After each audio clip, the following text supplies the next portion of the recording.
ito yung pagkuha ng angle X outside the circle. Yung pag may big arc at saka small arc. Big minus small arc divided by 2. So kung meron kang big arc at meron kang small arc, ma-minus mo lang yun, dinahati mo sa dalawa para makuha mo yung angle sa labas ng circle.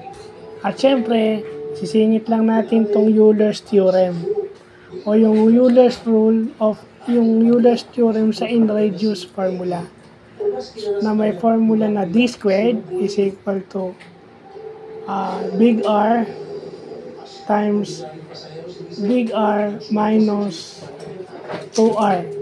So, ibig sabihin yung R is yung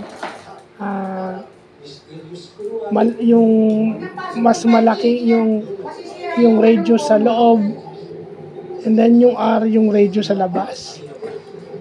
So, kinukuha nun yung diameter, no? Kaya d squared. So, parang kinukuha nun yung hypotenuse para nakabase yun sa Pythagorean theorem.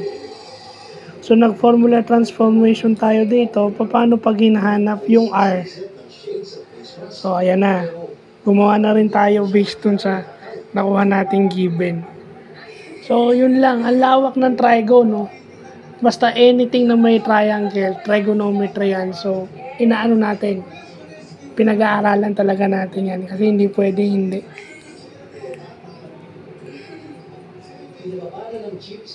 So, yun lang po.